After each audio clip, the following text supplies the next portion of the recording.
وأفضل الصلاة وأتم التسليم على سيدنا محمد أشرف الأنبياء والمرسلين وعلى آله وصحبه أجمعين.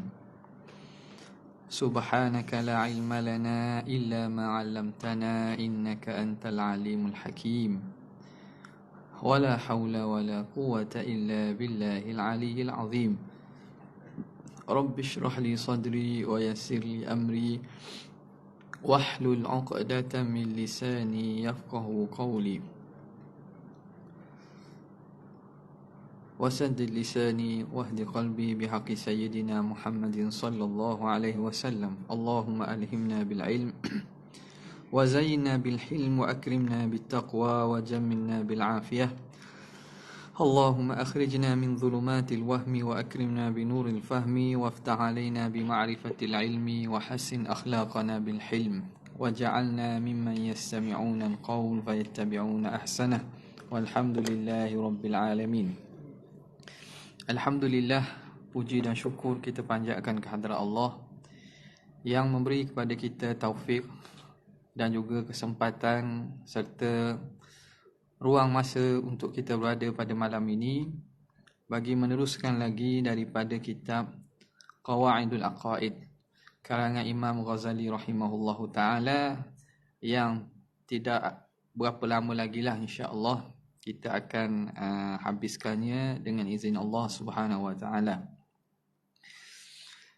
Seingat sayanya kita berhenti pada dia beriman bahawa semua orang yang mentauhidkan Allah, situ dah. Ya. Pada muka yang maknanya dua sebelum akhir itulah. Wa yu'mina bi ikhrajil muwahhidin. Okay. Bismillahirrahmanirrahim. Qala al-musannif rahimahullah wa nafa'ana bihi wa bi'ulumihi fid darain amin ya rabbal alamin. Wa yu'mina bi ikhrajil muwahhidina minan nari ba'da al-intiqami hatta la yabqa. Kalau bahasa yang Arab tu dia lebih ba depan tu ba pertama tu buanglah. Hatta la yabqa fi jahannama muwahhidun bi fadlillahi ta'ala. Jadi kata Imam Ghazali rahimahullahu ta'ala, hendaklah kita antara perkara yang wajib kita beriman, dia beriman bahawa semua orang yang mentauhidkan Allah Subhanahu wa ta'ala akan dikeluarkan daripada neraka. Dikeluarkan dari neraka setelah mendapat balasan yang setimpal, sehingga tidak ada seorang pun dalam kalangan mereka yang terus kekal di sana dengan kemurahan Allah Subhanahu wa taala. Dalam bab yang terakhir ini, Imam Ghazali rahimahullah menceritakan beberapa banyak perkara sam'iyat. Perkara sam'iyat ini ialah perkara yang kita datang dengan cara kita mendengar daripada nas, sama ada ayat Quran ataupun hadis. Jadi kebanyakan perkara ini bukan perkara yang dapat kita boleh fikir sendiri. Mana akal kita semata-mata, kita tak boleh nak kata ada ni, ada ni, ada ni. Sehinggalah ada nas yang kita dengar. Itu datangnya sam'un dengar. Nas yang kita dengar daripada Allah Ta'ala ataupun dibawa oleh baginda Nabi SAW. Maka bila begitu kita pun wajib beriman dan i'tiqad dia. Apa dia? Yang tinggal lagi ialah wa tu'mina bi ikhrajil muwahhidin, bahawa kamu beriman dengan keluarnya orang-orang yang mentauhidkan Allah minan nar, akan keluar orang beriman daripada neraka ba'dal intiqam, selepas daripada dibalas. Al-intiqam ni Tuhan balas balik. Siapa mereka ni? Ialah mereka yang mana rajahat sayyi'atuhu hasanatihi. Orang yang mana amal kejahatan dia itu melebihi daripada amal kebaikan. Kerana amal manusia ni Tuhan akan timbang. Satu letak di neraca kebaikan, satu letak daripada neraca keburukan. Maka kena timbang lah. Jadi bukan dacing ni kat dunia je. Kat akhirat ada nimbang kok. Ada nimbang juga kat akhirat nanti. Jadi akan ditimbang amalan dunia, amalan kebajikan dan amalan kejahatan. Maka siapa yang berat amalan kejahatan dia, maka orang ini berhak untuk Allah Ta'ala seksa dia. Kalau Allah Ta'ala tak wish syafaat, Tuhan tak ampun, maka dia akan diseksa dulu kerana orang ini telah lebih kejahatan dia melebihi kebaikan. Faman thaqulat mawazinuhu fahuwa fi 'ishatir radiyah. Berat timbangan amalan baik di dalam kehidupan yang diredai, kehidupan yang menyebabkan diredha syurga. Waman khaffat mawazinuhu, orang yang mana ringan amalan baik dia. Bila ringan amalan baik, mana amalan berat, amalan jahat ni beratlah. Fa ummuhu hawiyah, maka ibu tempat kembalinya. Tempat kembalinya hawiyah, neraka hawiyah. Nas'alullah salamah. Jadi bila begitu, orang ini dia ada iman, tapi kerana dia banyak sangat amal kejahatan dia, maka dia akan intiqam dulu, akan diambil balas dulu. Jadi orang-orang mukmin di kalangan ini tempat dia ialah neraka Jahannam. Neraka Jahannam ni neraka paling tinggi. Paling tinggi ni paling ringan. Nisbah neraka ni paling tinggi ni maksudnya hak paling atas, paling ringan. Kemudian lagi bawah, lagi bawah, lagi bawah 7 lapis. Yang mana paling bawah itulah neraka yang paling berat seksa ni. Tapi yang paling ringan di atas, Nabi kata kena bara api gelegak otak. Nampak tak? Makna panas, Allah alam lah. Kita tak boleh nak bayang lah sini tak. Kena bara api di kaki, gelegak otak. Menunjukkan hak lain tu, hak tu memang kita tak mampulah. Hak atas pun tak mampu juga. Sebab itulah disuruh untuk kita buat amal kebajikan biar lebih. Maka mereka ini akan dikeluarkan juga sampai masa mereka selesai daripada Allah Ta'ala balas dalam neraka Jahannam ni. Orang mukmin akan dikeluarkan daripada neraka Jahannam. Hatta la yabqa fi jahannama muwahhidun, sehingga tidak ada kekal lagi dalam neraka Jahannam seorang pun yang mentauhidkan Allah. Jadi neraka Jahannam akan jadi kosong lah. Last sekali akan kosong. Kemudian Allah Ta'ala akan hilangkan, hapuskan neraka Jahannam, tinggal hak lain lagi. Sebab hak lain lagi ialah penghuninya di kalangan orang-orang yang tidak beriman dengan Tuhan. Adapun neraka Jahannam ni dia akan sebagaimana datang disebut dalam apa nama ini, Syarah Aqidatul Awam bagi karangan Syekh Nawawi Bantan, disebut bahawa neraka Jahannam ni setelah Allah Ta'ala kosongkan, kerana akan dikeluarkan juga orang mukmin yang ada masuk dalam neraka ni akan keluar. Maka neraka itu Allah Ta'ala akan hapuskan, tak ada dah neraka Jahannam.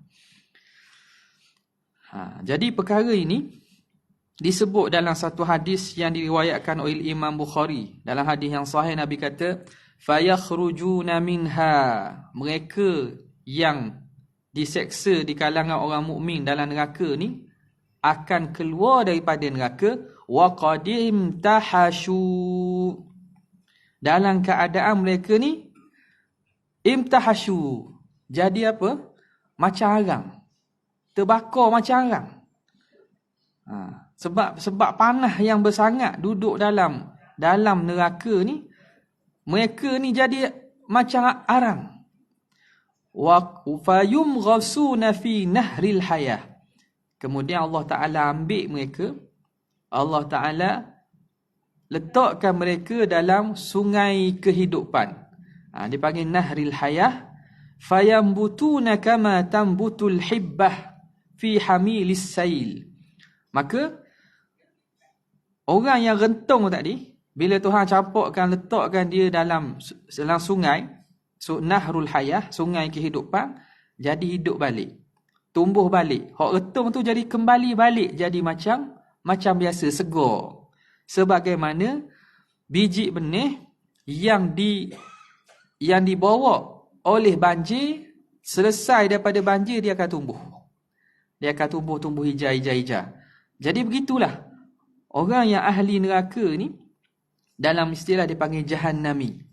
Jahannami ni orang-orang mukmin yang mana dia masuk neraka Jahannam, tapi akhirnya dia akan masuk syurga juga. Akan tumbuh balik setelah rentung seumpama tumbuhnya tanaman dan pokok-pokok yang dibawa oleh air banjir. Alam tara annaha takhruju safra'a multawiyatan. Nabi kata, tidakkah kamu lihat kalau pokok atau tumbuhan lepas mari banjir segar, hijau, lembut, begitulah akan tumbuh kembali, akan jadi baik semula tubuh badan orang ini seperti biasa. Okey. Jadi ini menunjukkan bahawa akan adanya sebahagian daripada orang mukmin yang akan diseksa. Akan diseksa. Maknanya berdasarkan hadis ni, bila Tuhan janji ada seksa bagi orang mukmin, maka berdasarkan hadis ni memang ada orang yang akan diseksa. Kita minta jauh lah, supaya jangan jadi di kalangan kita, ahli keluarga kita, kaum kerabat, orang-orang yang kita kasih, supaya tidak langsung dapat cium ataupun dekat dengan neraka Jahannam ni. Seterusnya, kata Imam Ghazali rahimahullahu ta'ala, orang ini setelah mendapat balasan yang setimpal, tidak ada seorang pun di dalam kalangan mereka yang terus kekal di sana. Bifadlillah. Semuanya dengan kemurahan Allah Ta'ala belaka.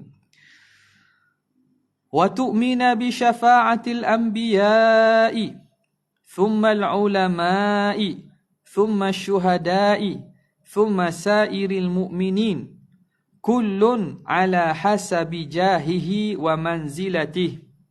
وَمَنْ بَقِيَ مِنَ الْمُؤْمِنِينَ وَلَمْ يَكُنْ لَهُ شَفِيعٌ أُخْرِجَ بِفَضْلِ اللَّهِ تَعَالَى وَلَا يُخَلَّدُ فِي النَّارِ مُؤْمِنٌ بَلْ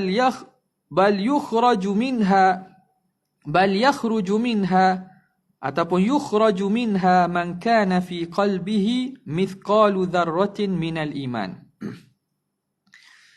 Dan hendaklah dia beriman kepada syafaat Nabi alaihimussalatu wassalam, kemudian para ulama, kemudian para syuhada, dan seluruh orang mukmin yang berbeza mengikut kedudukan dan darjat masing-masing.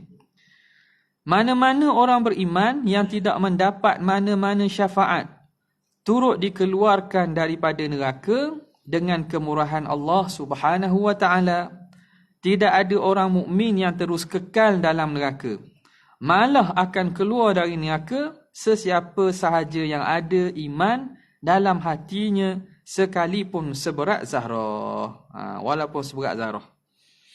Okay. Antara perkara yang wajib kita beriman lagi ialah tentang syafaat. Syafaat ni ialah kita panggil wasitah, perantara. Tak? Minta syafaat, kita minta perantara.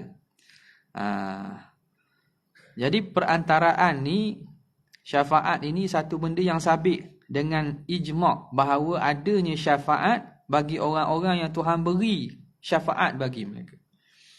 Dalam ni masuk dah Rabiul Akhir dah kita dah. Habis dah Rabiul Awal.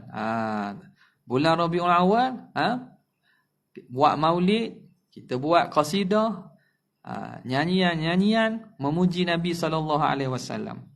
Kita antaranya yang disebut Ishfa'lana kan. Ishfa'lana lana. berilah syafaat kepada kami, berilah syafaat kepada kami. Kita minta syafaat tu. Minta syafaat daripada siapa? Daripada orang yang Allah Ta'ala beri untuk dia beri syafaat. Jadi dengan Rasulullah kita minta syafaat.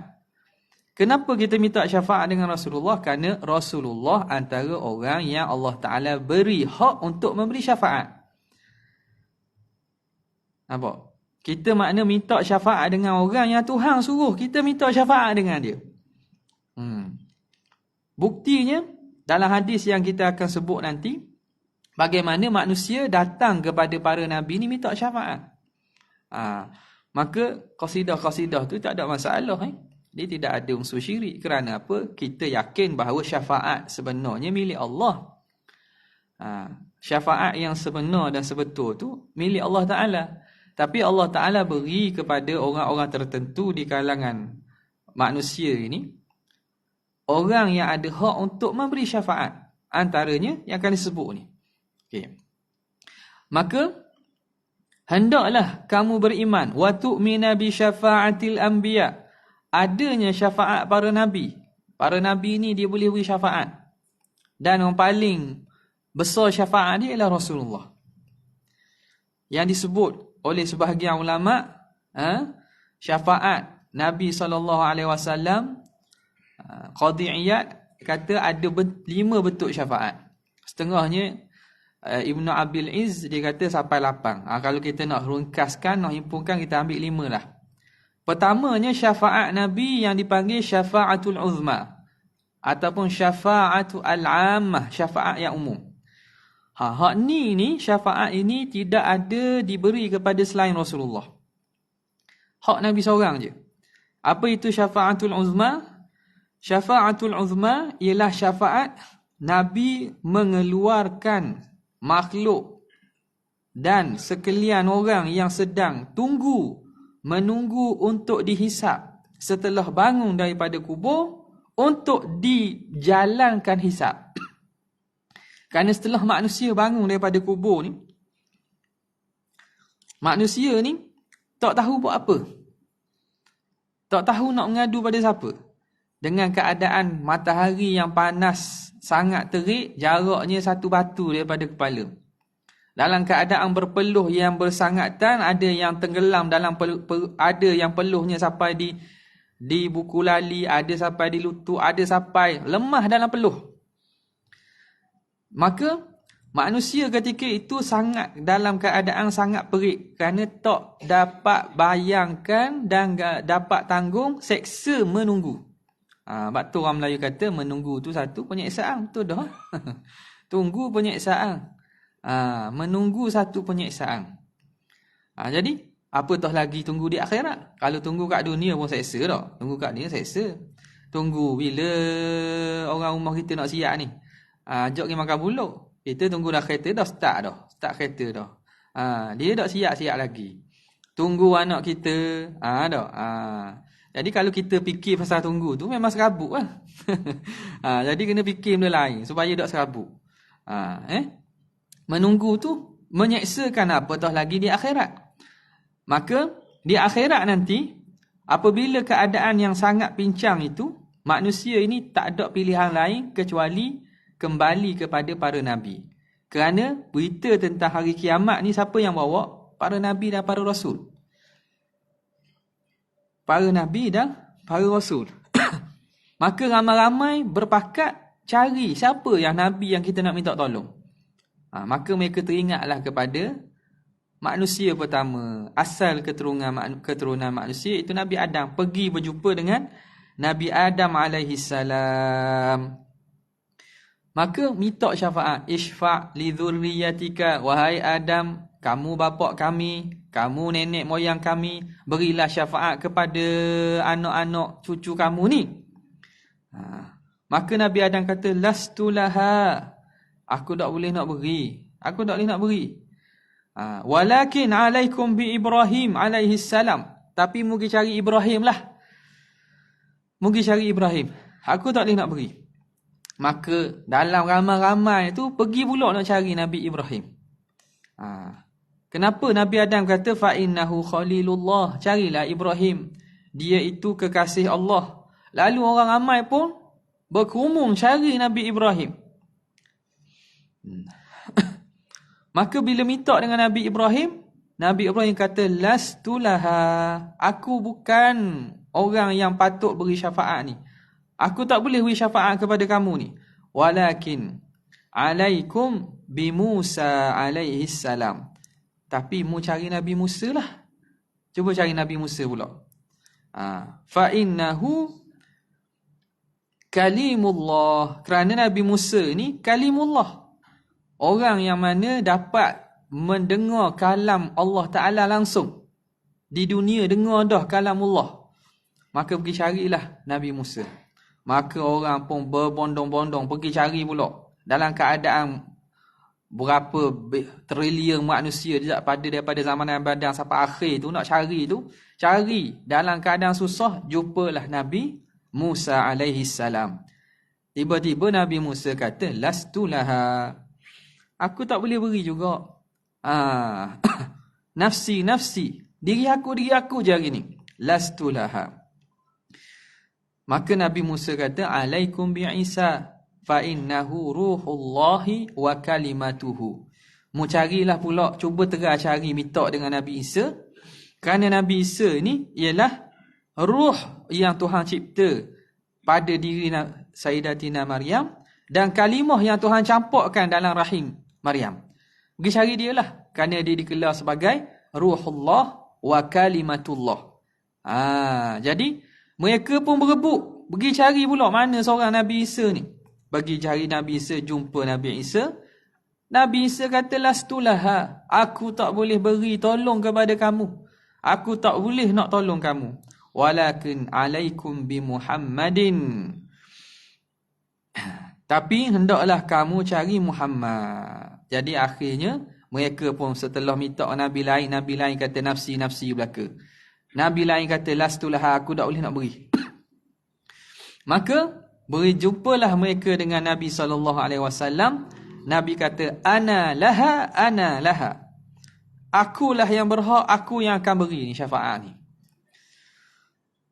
Maka Nabi SAW pun minta izin dengan Allah Ta'ala untuk berdoa. Nabi pun doa dan puji Allah Subhanahu Wa Ta'ala dengan puji-pujian yang tak pernah dipuji sebelumnya. Dengan pujian yang sebegitu hebat yang Tuhan ilhamkan.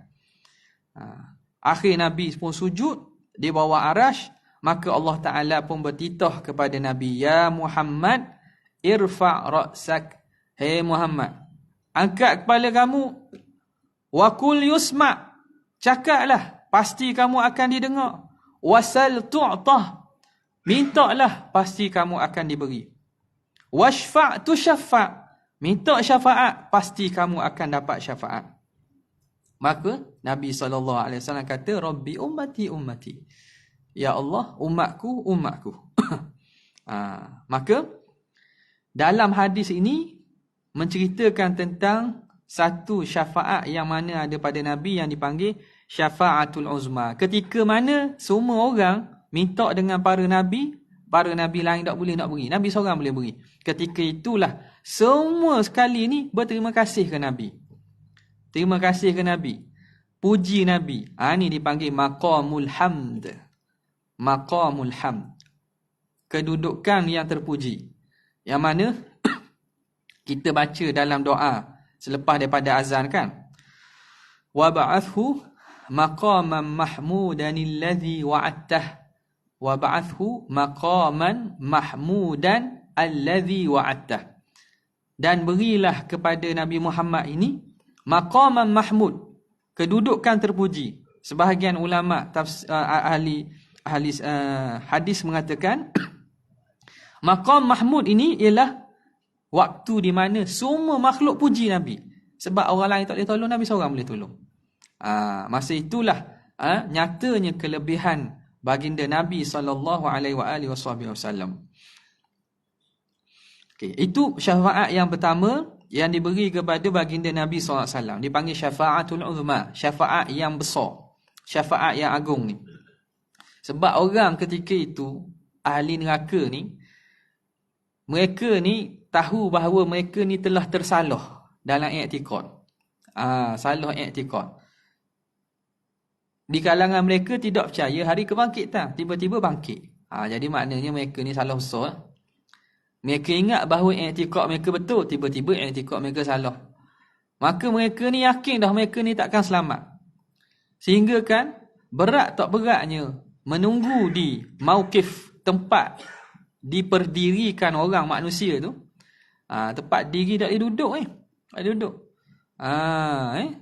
Kalau diri masa PKP dulu, tak diri ada kursi. Tak. Ada kursi tapi tak boleh duduk dalam, kena duduk luar. Beratur kat luar. Ada kursi juga. Ni tak ada kursi ni.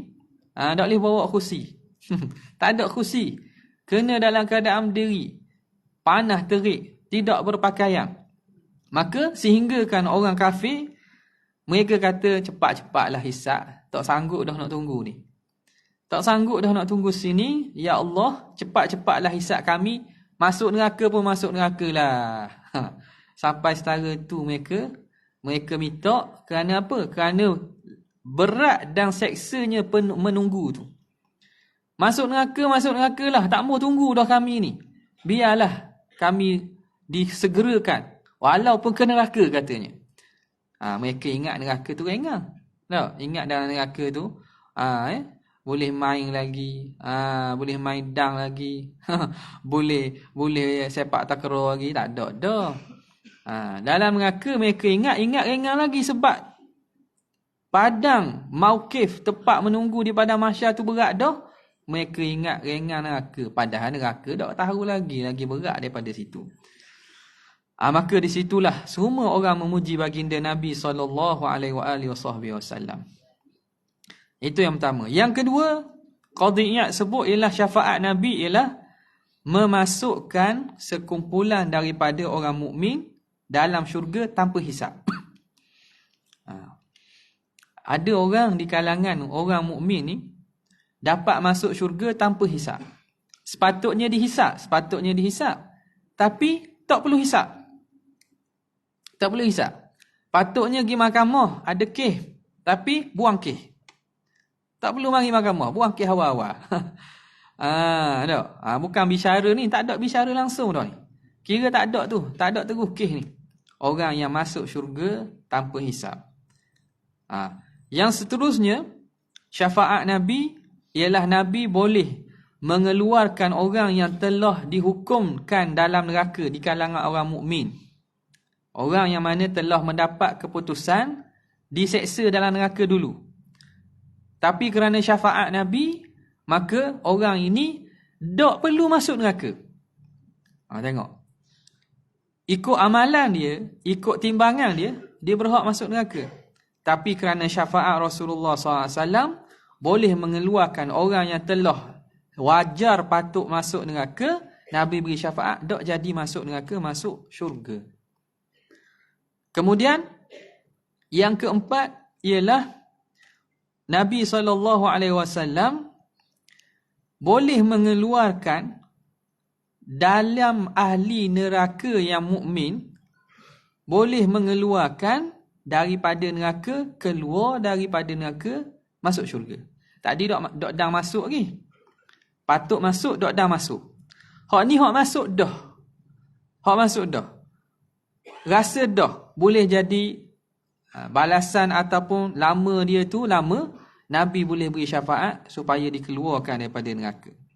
Dan yang kelima ialah pada syafaat mengangkat darjat orang-orang dalam syurga. Dalam syurga ni banyak darjat. Al-jannatu darajat. Syurga ni darjat dia banyak. Wan naru darakat. Dan neraka ini banyak lapis-lapis, banyak lapis-lapis bawah. Syurga ni banyak darjat atas.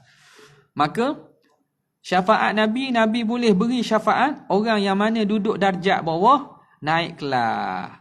Business kelas boleh, ekonomi kelas boleh business kelas. Hotel, kita panggil apa? Hotel biasa ni lah, ada. Ekonomi room kena dapat naik, apa dia? Eksklusif ke apa tak? Supreme ke apa? Dapat naik darjat. dapat naik darjat daripada darjat rendah, boleh syafaat Nabi angkat kepada darjat yang tinggi. Ada sebahagian ulama antaranya Ibnu Abdul Salam, Ibnu Abdul Aziz Al-Hanafi, tambah lagi antaranya syafaat Nabi hak ni khususiyah. Mana dia? Syafaat Nabi kepada orang yang kafir, ahli neraka, azab dia jadi ringan. Tapi dia tak keluar neraka. Antara yang kita dengar dalam cerita Maulid apa dia? Benda ini diriwayat walaupun bukan dengan disebut oleh Imam Bukhari, tapi sebagai perkataan daripada Abbas, bahawa dia bermimpi melihat